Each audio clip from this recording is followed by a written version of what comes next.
This killer was outrageously arrogant. After committing murder, he voluntarily wrote to the police. He even included a cipher. He wasn't just taunting the police. He turned it into a public guessing game with the entire city of San Francisco. That man was the Zodiac. He wasn't the most prolific killer, but he was the most chilling, because no one ever knew who his next target might be. The police launched a full-scale investigation, but Zodiac moved like the wind, leaving behind bodies and ciphers, but never a trace of identity. And the first person to crack the ciphered letter wasn't the FBI, wasn't the police, it was a cartoonist. From that moment on, Zodiac was no longer just a killer. He became a mirror reflecting the cracks in the justice system. The police passed the buck. Cooperation between jurisdictions stalled. Witnesses contradicted each other. Files got lost. He even joked in a letter, "Your solving speed is slower than me crawling." The case dragged on for years. The media cooled off. Officers were reassigned. But the case became engraved in the lives of three people: a detective, a journalist, and a cartoonist, someone no one paid attention to. The detective burned through his youth, developed depression, and retired early. The journalist,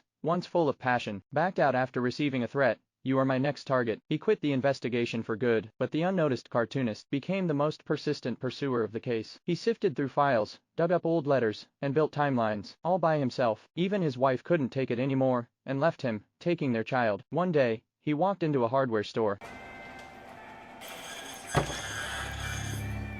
And in that moment, he knew it was Arthur. Just as someone stepped up to identify Arthur, Arthur died of a heart attack, and so, he was never brought to justice. He disappeared, quietly, with his riddles and unfinished taunts. The film ends without a climax, without a trial, without the truth. What you see is the system's slowness, collapsed cooperation, and drained hope. This isn't a crime-solving story. It's a story about destruction. It shatters police credibility, media trust, and judicial authority. It destroys the illusion that justice always arrives. Zodiac isn't about how clever a killer was. It's about what happens when an entire nation's justice system becomes a joke in the face of reality. And then the question is, what can we do?